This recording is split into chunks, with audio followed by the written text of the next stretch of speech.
Welcome to another episode of Rich Dad Stockcast, the podcast for people that are serious about improving their financial education. I'm your host, Denney, and today we're diving deep into a financial reality that affects millions. Why the rich keep getting richer while so many others feel like they're stuck in the same place. Now, if you've ever wondered why no matter how hard you work, wealth seems to flow to the same group of people, this episode will be a game changer for you. We'll expose the financial rules the wealthy play by, rules that most people never learn. And joining me today is none other than Rich Dad expert Andy Tanner. Andy, welcome back to the show. Dale, great to be with you. This is going to be a great topic to dive into. This will be great. I'm so excited for this. Now let's start big picture here. Why do the rich keep pulling ahead while so many people struggle financially? Yeah, it's actually a remarkably simple answer. They own assets that are producing things. And let me elaborate a little bit on that. You might look at your life this way and say, am I a net consumer or am I a net producer? And the net producers get wealthier and wealthier and wealthier, and the net consumers get poorer and poorer. What do I mean by that? Well, I'll give you a little example. When my sons finished the 8th grade, or my older son, it was the COVID year, and school wasn't going to be any fun anyway, and we wanted to grow and didn't want to waste a basketball opportunity, so we said, let's do a year of homeschool. And this is actually one of the very first lessons. We did 1 year of financial education, no geography, no physics, no math, no history, 100% financial education. So in September, when school started, we went down to the gas station and we filled it up and saw how much we spent in consuming energy. And, $100 to fill up the tank, whatever it was. Then we came home and I opened up our brokerage account and I said, now we also produce energy. We have some shares of a company called ExxonMobil. And I said, let's look at how much money comes to us, because they take those profits and they divide them up among the shareholders. Just like real estate, they distribute the profits. In stocks, they divide the profits. And so we looked at dividends. We also had some option income, and not with this change in the stock price, with income, cash flow.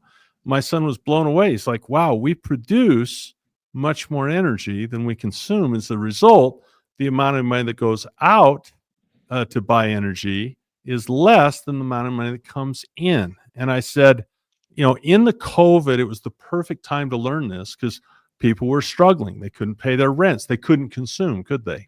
So what happened? Well, the government took some money and they borrowed it, right? They borrowed some money and they gave it to all these guys that were struggling, which is great, help them out a little bit. But what did they do with that money? If they went to Costco, it went into the pockets of Costco and all of the companies that products, meaning producing products, net producer. If they went to the movies, they gave it to them, people that produce movies. If they went to the gas station, paid rent, the people that produce housing or energy. So what I love about ownership of assets, whether it be real estate or whether it be stocks, when you own a piece of a company, you own a machine, a factory that produces goods and services, and money will always flow, cash flow, currency will always flow towards the people that produce things, goods and services. So the reason there's a large wealth gap, that the rich get richer no matter what happens, recession, no recession, depression, any of that stuff, day to day, I'll make a prediction. Go to Costco on a Saturday and watch to which direction the money flows. And regardless of the economy, regardless of what the stock market is or whether it doesn't matter. Consumers consume, producers produce. It's just a matter of speed, what we call the velocity of money. It's just how fast that cash goes from consumers to producers. It's a difference in amounts that go from consumers to producers. That varies, but the direction of the cash flow never changes. So that, in my opinion, would be the core reason why the rich get richer, because they own assets that produce things that draw cash towards them, and consumers don't have assets, so they throw money away from themselves in exchange for products. So there you go. I mean, end of podcast. Thanks for It, watching, everyone. There you go. thank It's you. that Good simple. night. It's that simple.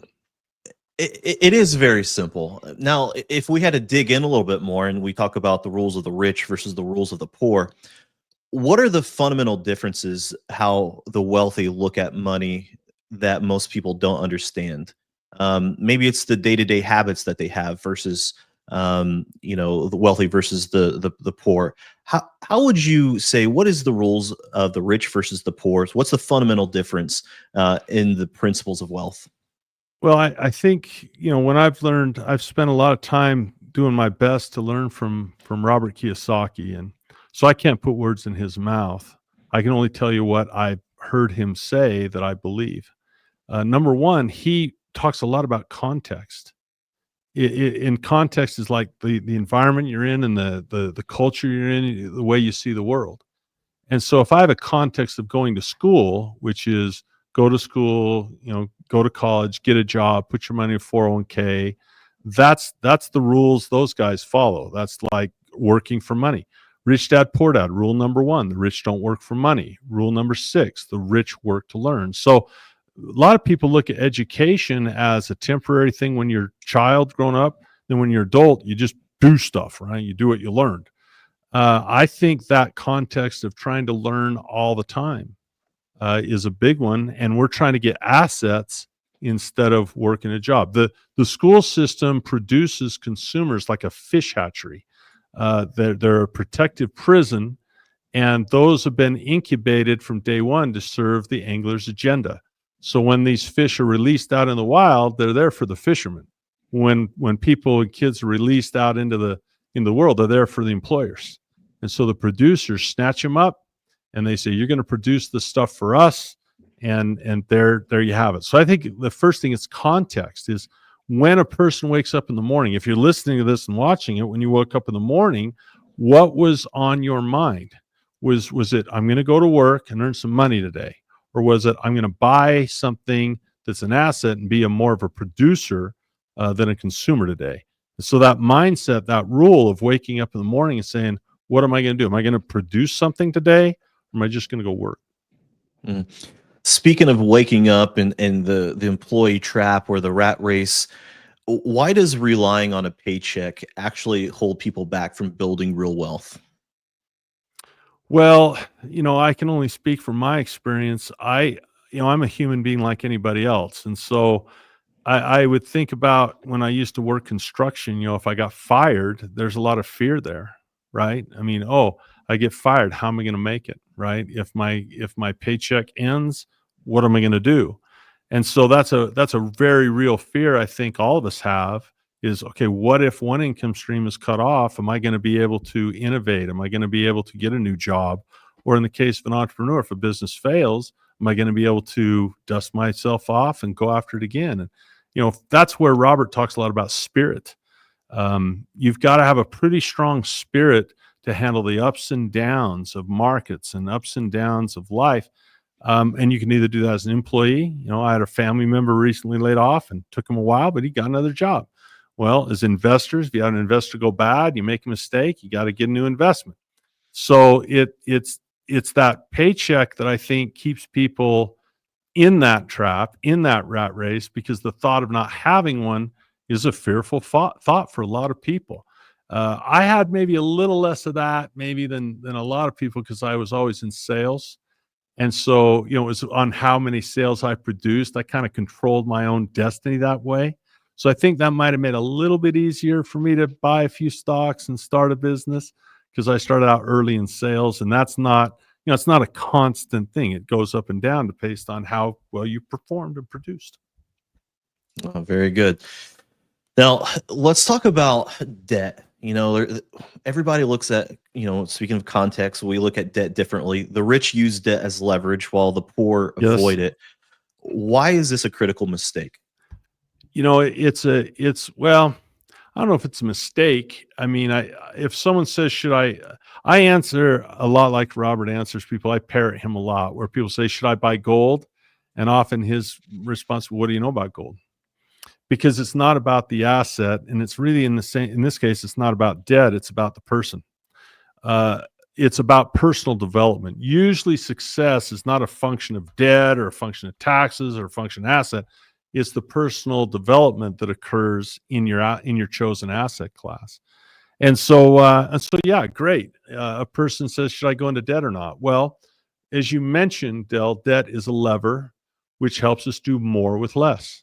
So more debt means we do even more with even less. And more debt lets us do even more and more with even less and less, until you get to the point where life really changes. We call this the infinite return, is where you can do everything with nothing. So if you took a real estate investor like Kim Kiyosaki, or like Robert Kiyosaki, or like Kenny McElroy, or any number of them, they will use leverage in a couple ways. They'll borrow money from a bank to fund a project. That takes a lot of the energy, the personal money out of it. And then you might raise cash. Number one skill of an entrepreneur: raising capital. So if I can raise private capital and I can raise bank capital, I can do everything with no money. I can do everything with nothing, right? I don't need to have anything. And that is an infinite return. And that's weird, because now I'm not taking any risk. The bank's taking it and the investor's taking it. So I better know what I'm doing, because I've just now taken away all my risk, and those people are depending on me because they're the ones taking the risk now. But you can do everything with nothing if you have, like Kenny has, tremendous know-how. He knows how to produce great residential housing. He can produce that for people. They'll vote for his dollars, cash flow. He becomes richer, and he uses debt to do it intelligently. Very good. We're buying assets, right? The rich buy assets, the poor buy liabilities. As we're trying to build up assets, what are mistakes that a lot of people make when it comes to buying, I'm going to put in air quotes here, assets? Well, no, that's a bad question to ask me, because the answer is always the same. I would say that the biggest risk to any investor is themselves. Just as I said that the investor is the function of success, well, the investor is also often the largest function of any failure. And so, investing, in my experience so far, the personal development has two parts to it. It has an education part to learn more about what to do, but there's a tremendous part of discipline and temperament to keep your cool when things go nuts, to be able to relax and to rely on what we call generalized principles to see you through.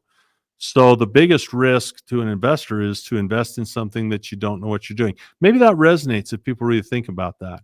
If I'm investing in something I don't understand, is that a big risk? And I think intuitively people don't understand that it is. Mm-hmm.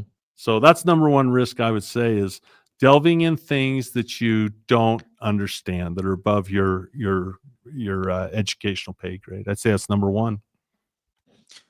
Well, okay, how about taxes? I think the rich understand taxes a little bit better. How do the rich legally reduce their tax burden while everyone else overpays? Well, there's a big deal that Nancy Pelosi would not release her taxes, and Donald Trump would not release his taxes. Now, why wouldn't they release it? Why would they care? Because of the public perception. People would say, well, if they're not paying a lot of taxes, then rah, rah, rah, rah, rah.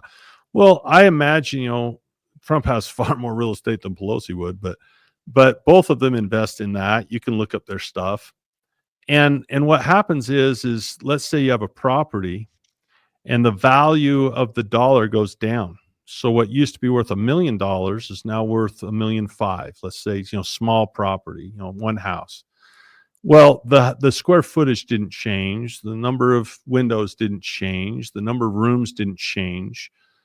So why did the price change? Because the dollar, if the asset doesn't change, why would the price change? Because the dollar is worthless. It's worth less than it was before. Well, as a result, you can now borrow against that asset. And if I see my value go up, and the renters are paying the debt down, pretty soon I have a lot of value and less debt. Well, I can just recycle that again. I can pull money out of that asset. Professional real estate investors, there's this jargon called net operating income. And the amount of money a bank will loan you is based on the performance, the net operating income. You operate this property, what income does it have? Well, if that income goes up because rents have gone up because the dollar's gone down, the bank says, "Hey, you can cover a payment. We'll give you more money against it." When you borrow that money, that is not income. That is debt, right? It's not income, it's debt. So even though the cash flow on your statement, it's called the statement of cash flow, your finance cash flow brought money into the bank account. But so even though money came in, it came in, it's not truly counted as income, even though the money did come in. It just came in through debt, and that doesn't count against. I don't have to pay taxes on that. And so these guys can make $1 zillion on borrowed money. Well, what happens to that debt? Who pays it off? Renters do. They will raise the rent to pay the payment and rinse and repeat. The dollar inflates, rinse and repeat. Same thing. It's just the debt. So that's one way that investors don't pay taxes.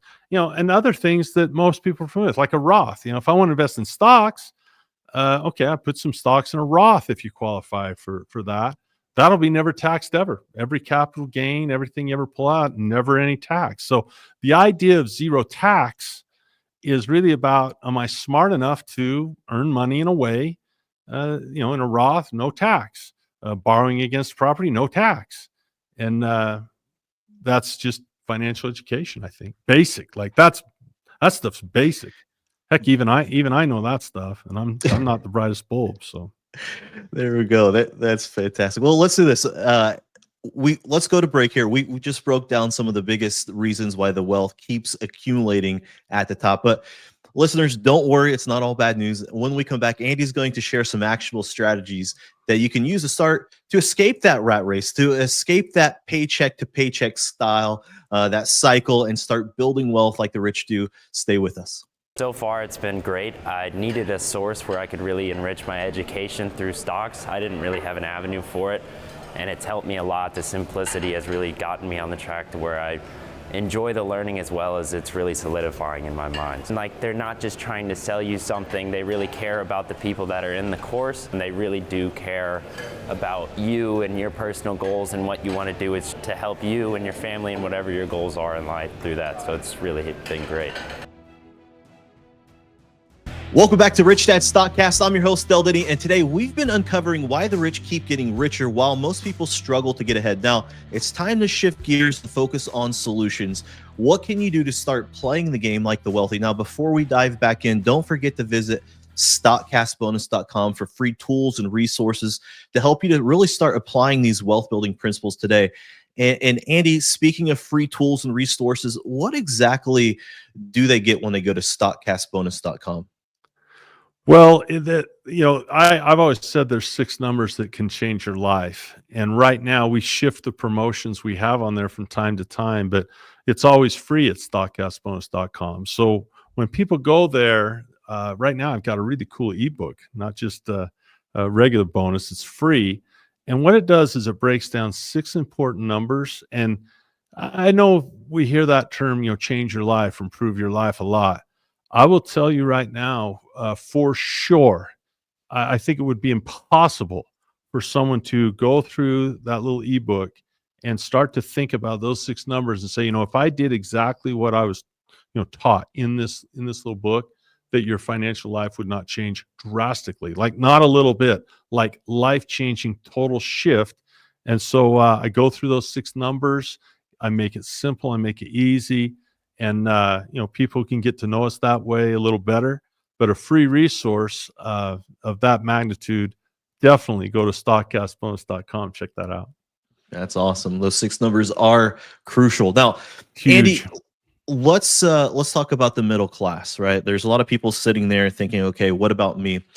What are some of the most common middle class money habits that keep people stuck? Well, we let's start with where we, go back to where we began. Number 1, they are net consumers and they're not usually net producers. And number 2 is that mindset and that, culture that gets up in the morning and, I'm going to go have a middle class job. But also, we mentioned spirit. There's a bell curve of people, and whatever attribute you want to assign to those people, there's a bell curve. And we call this a standard deviation from a mean, right? And it just goes down like that and up like this. If I can get that in the middle, like that, up like this. And there's just a bell curve. The reality of it is if we took height, there'd be people at one end of the spectrum, people at low end of the spectrum, and a whole bunch of people in the middle. If we took IQ, there'd be a bunch of people at the top, a bunch of people, a whole lot of people in the middle, work ethic, all these types of things. So, the middle class is an interesting part of the bell curve because their income is shrinking. The number of people isn't shrinking. It's just the income of those people that are middle class is shrinking. Poor are getting a lot poorer, and the rich are getting a lot richer. Hence your topic for today. So, how do I get out of that bell curve? How do I get out of the middle of that bell curve? Well, there's another principle that's called the Pareto principle. It's called the 80-20 rule, where 80% of the money goes to 20% of the people, and usually it's probably more than that now. 80% of the sales are made by 20% of your salespeople. 80% of your points are scored by 20% of your ball players. It's just in nature across the board. So if I'm in the middle class, I've got to decide where am I on that bell curve in terms of spirit, in terms of energy, in terms of excitement, in terms of goals. And I say, you know what? I don't want to be in the 50 percentile. I got to get towards that 20. And there's actually an 80-20 rule inside that 20. So in whatever it is you do, if you're going to be an investor, if I say, well, I'm going to be not investor, but a participant in a 401k, you've already decided to be in the middle of the bell curve. And that's a rough place to be. I was being interviewed this morning on another podcast, and we spoke a little bit about this. Vanguard has How America Saves, and the median, the ones right in the middle of that, the median balance in a 401k in my home country, the United States, age 55 to 64 is about $89,000. If you retire today and 4% rule, that's about less than $300 a month. So, if you're in the middle class and you say, I don't want to be there anymore, well, look up to the 80-20 rule and say, there's also an 80-20 rule of what people know, and 80% of the knowledge is learned by 20% of the people. So start there and move yourself up and elevate your financial well-being as part of humanity. Our mission is to help you with that elevation. Starts with you. Elevate yourself, pull yourself up. There was a all this pull up by your bootstraps talk is either rhetoric or it's real. And I remember Morgan Freeman was being interviewed by Don Lemon, and Don Lemon says, don't give me all this, pull yourself by your bootstraps crap. And Morgan Freeman said, BS. You can pull yourself up from your bootstraps, no matter where we come from, you and I. Men, women, short, tall, educated, not, black, white, religious, not, whatever it is, we all get up in the morning and we could learn something. We have an iPhone. We can do podcasts like this. Look, let's go back to stockcastbonus.com. What does it cost to go to stockcastbonus.com and learn 6 numbers that'll change your life? The information's there. It's there for everyone to see. But here's another problem with that middle. If I'm an average guy, it's going to be really, really tough for some to confess that there's opportunity. Because here's the thing. The moment I say I really believe in opportunity, and I really believe in choice, and I really believe in freedom and power, the moment I say that, I'm also making a confession of responsibility. In other words, if I have the freedom to do it and I don't, I got to look in the mirror a little bit. And so if I can be a little bold, maybe a little parental at my own risk, the fact of the matter is, you kind of look in the mirror a little bit. As long as I can blame someone else, as long as I can find victimhood, which we are all victims of something, it's real, it's there. You can find it. If you say, Andy, I'm a victim of sickness, I'll say, you're right. I can see how tough that is. Oh, I'm a victim of a bad boss or a bad spouse or a bad relationship or a bad, policy. I agree. We're all victims of something. But you also might come to me and say, but nonetheless, I can choose to learn something today and I can have an impact on my environment. Well, the more you believe that, the more it becomes incumbent upon us to elevate our financial well-being. And there's people that have a mission in life, like Rich Dad. The Rich Dad Company has a very clear mission. It is to elevate these people, the well-being of all humanity, to bring them up and lift them up. But part of that is a willingness to, click a button and learn the 6 numbers that change your life, right? And if a person says, well, I don't believe that, well, that's fine. That's them. But that's exactly how you cannot think like that middle of the bell curve. You just can't. You want to look towards the elite and try to figure out what it is that those of us who are on the top half of that curve have tried to learn for ourselves.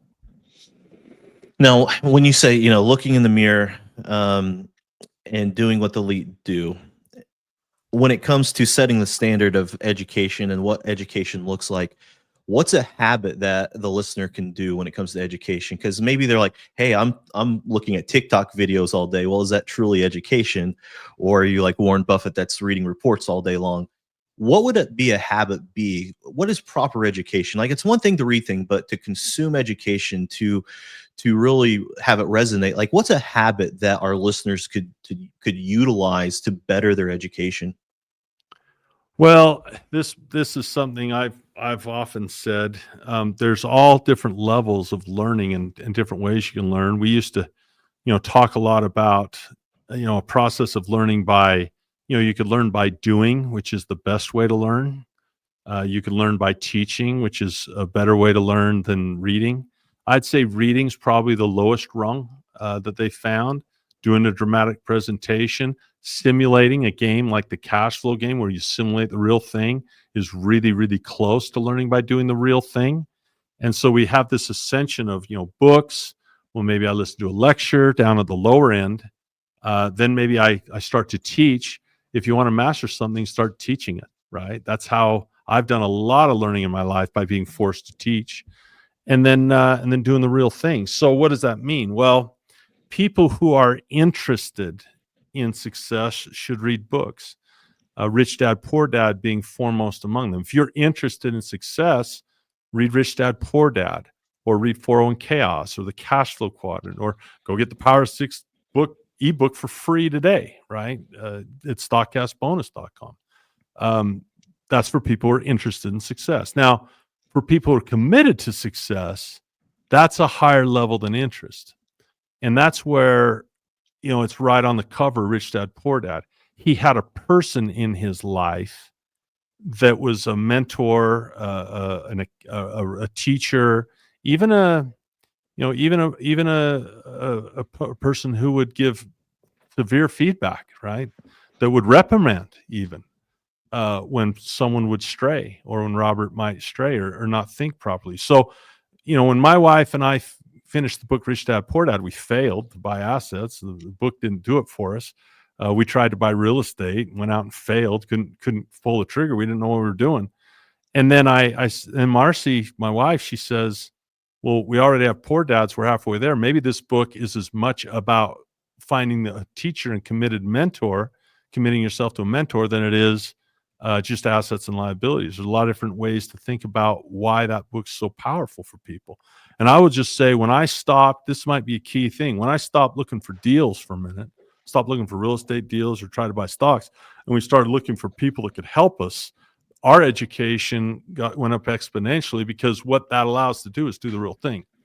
The mentor, our first one was Greg. Greg was a real estate investor, and he really wasn't the best one around, actually, now that I've matured more. But he knew more than I did, and he was doing the real thing. So we went from reading a book to we were interested, to going committed. And meaning committed, he says, okay, we'll buy a house this Wednesday. We're going to do the real thing. And so we bought our first house 3 days later. That's quite a jump in education. And with the guidance of coaches, teachers, and mentors, looking for people, probably better than deals. So if you look at the difference between the wealthy and the non-wealthy, who do they hang out with? The wealthy learn from people who are, like Warren Buffett says, you find people smarter than you. Surround yourself with people in that group. And that might be another reason why there's a gap and why wealthy get wealthier and the poor get poorer is, who are their teachers, school teachers or practitioners that have made the mistakes in investing. So great podcast, man. Great discussion. How important is action to it?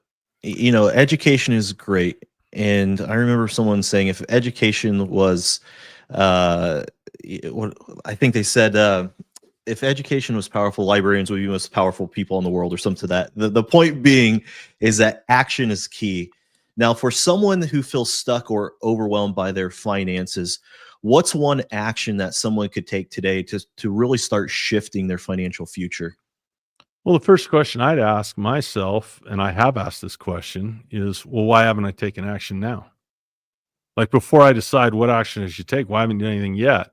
Because that's probably a bigger answer than what to do, is why haven't you done anything so far? Why haven't I read a certain book? Why haven't I followed a certain instruction? If I'm listening, how well do I listen to the people that I'm listening to, right? Sometimes my coaches, I'm there to listen, to be a better basketball player. And they say, well, you got to do this, that, and the other. And I say, well, no, I don't want to do that. So sometimes laziness has been a problem in my life because I'm inherently lazy.